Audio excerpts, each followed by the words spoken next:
नमस्कार। अमन study point पर आप लोगों का हार्दिक स्वागत है।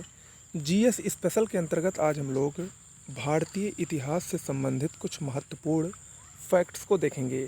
आज का हमारा टॉपिक है 19वीं सदी के प्रमुख विद्रोह और आंदोलन। इसमें हम मुख्य रूप से 1857 की क्रांति, प्रमुख जनजाति विद्रोह और प्रमुख जन विद्रोहों पर चर्चा करेंगे। तो आइए शुरुआत करते हैं। उससे पहले अगर आपको इनमें से किसी एक की भी तैयारी करनी है या कर रहे हो और जीएस और हिंदी की बेस्ट पीडीएफ नोट्स इसी परीक्षा के लिए, इसके साथ में बीईओ परीक्षा के लिए, यूपी ट्रिपल एससी परीक्षा के लिए चाहिए, तो इस नंबर पर व्हाट्सएप या टेलीग्राम के जरिए मैसेज करिए। वहाँ पर एक सैम्पल नोट्स दिखाया जाएगा और मात्र 800 रुपये देकर आपको टोटल 13 पीडीएफ की नोट्स मिलेगी, जिसमें आपको ये सारे सब्जेक्ट्स पूरे बेहतरीन ढंग से पूरे सिलेबस के साथ आपको दिए जाएंगे। ओके, चलिए शुरुआत करते हैं हम सबसे आज के पहले पॉइंट की 1857 की क्रांति। 1857 की क्रांति का आरंभ 10 मई 1857 को मेरठ में कंपनी के भारतीय सिपाही द्वारा की गई।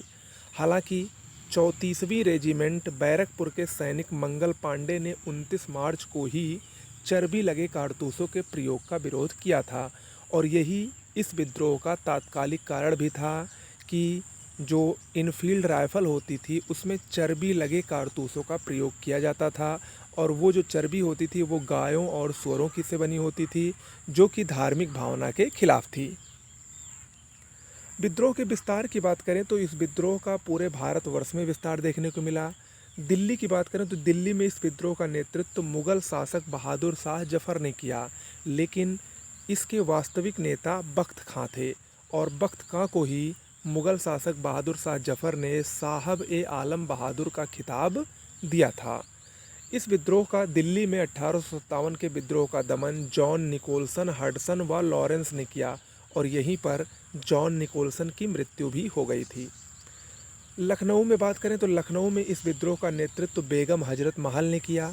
इनको महक परी के नाम से भी जाना जाता है, महक परी इनकी उपाधि थी।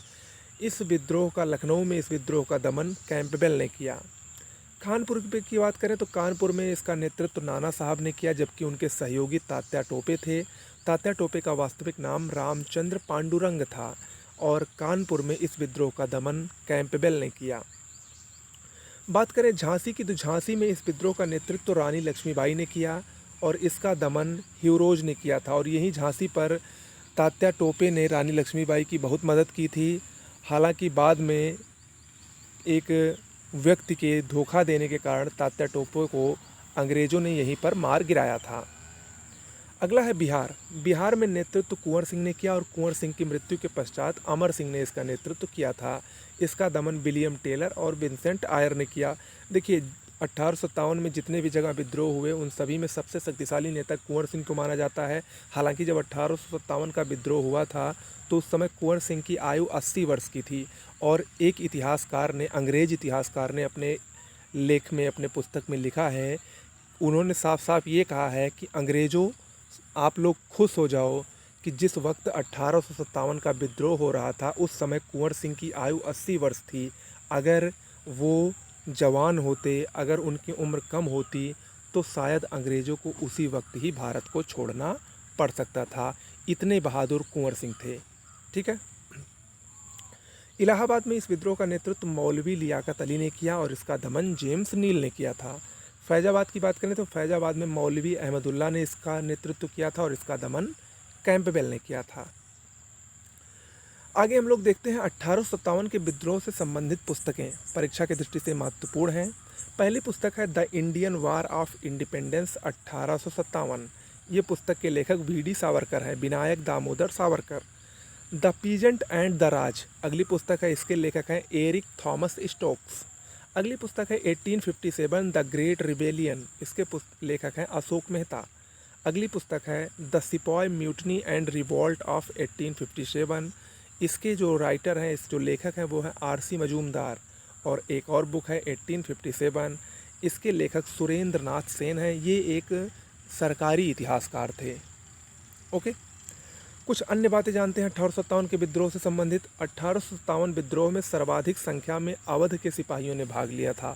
हालांकि जब ये विद्रोह समाप्त हो गया था तो अवध के सिपाहियों की संख्या कम करके पंजाबी और गोरखा सैनिकों को सबसे ज़्यादा सेना में भर्ती किया गया। 1857 के समय गवर्नर जनरल लॉर्ड कैनिंग थे।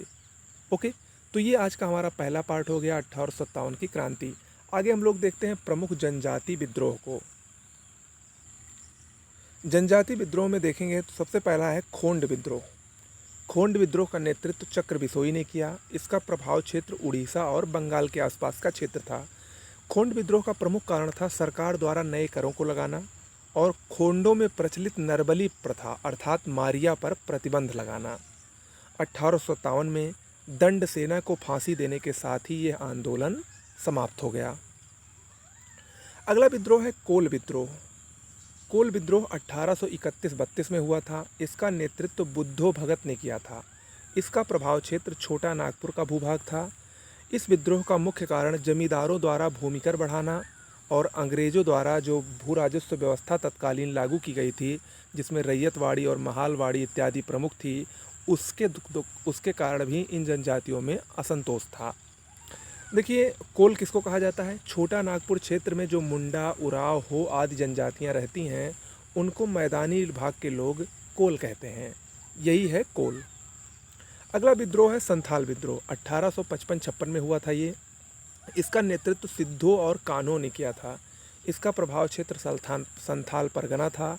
इसका दमन 1856 में मेजर जनरल लॉयड ने किया था। अगला है मुंडा विद्रोह। 1899-1900 में मुंडा विद्रोह हुआ। इसका नेतृत्व बिरसा मुंडा ने किया था। बिरसा मुंडा को आदिवासियों का भगवान कहा जाता था। इसका प्रभाव क्षेत्र छोटा नागपुर था। मुंडा विद्रोह को उल गुलान विद्रोह के नाम से भी जाना जाता है। अगला विद्रोह है खासी विद्रोह। 1827 से 1833 के बीच हुआ। इसका नेतृत्व तीरथ सिंह ने किया था। इसका प्रभाव क्षेत्र जयंतिया व गारो पहाड़ी के मध्य का क्षेत्र है। 1833 में सैन्य कार्रवाई द्वारा इस विद्रोह को दबा दिया गया था। अगला विद्रोह है रामोसी विद्रोह। देखिए, रामोसी विद्रोह अलग अलग समयों पर हुआ था। 1822 में भी हुआ, फिर 1825-26 में और फिर 1839 से 41 के बीच ये विद्रोह हुआ था। इसका नेतृत्व चित्तर सिंह और नरसिंह दत्तात्रेय ने किया था। इसका प्रभाव क्षेत्र महाराष्ट्र का पश्चिमी घाट था। मुख्य कारण इसका अंग्रेजों का साम्राज्यवादी आर्थिक शोषण और अकाल व भूख की समस्या इस विद्रोह का मुख्य कारण थी। अगला विद्रोह है रंपा विद्रोह। देखिए, ये जो रंपा विद्रोह है ये 20वीं सदी का विद्रोह है, लेकिन इम्पोर्टेंट है इसीलिए मैं इसमें आपको करवा दे रहा हूँ। रंपा विद्रोह का नेतृत्व अल्लूरी सीताराम राजू ने किया था। इसका प्रभाव क्षेत्र गोदावरी के उत्तर में अर्ध आदिवासी रंपा क्षेत्र है। अगला विद्रोह है मणिपुर या नागा विद्रोह। मोस्ट इंपॉर्टेंट है। इसका नेतृत्व जदोनांग और गौडिल्यू ने किया था।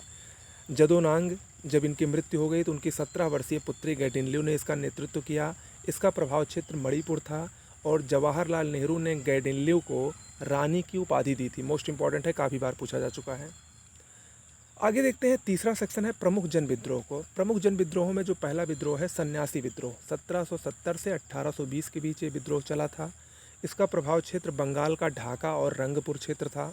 इसका नेतृत्व मंजू शाह व देवी चौधरानी ने किया। सन्यासी विद्रोह का प्रमुख कारण अंग्रेजों द्वारा सन्यासियों को पवित्र स्थलों पर जाने से रोका जाना था। बंकिम चंद्र चटर्जी का उपन्यास आनंद मठ में सन्यासी विद्रोह का जिक्र किया गया है। अगला है पाइका विद्रोह। 1817 से 1825 तक ये विद्रोह चला था। इसका प्रभाव क्षेत्र उड़ीसा था। इसका नेतृत्व बक्सी जगबंधु विद्याधर ने किया था।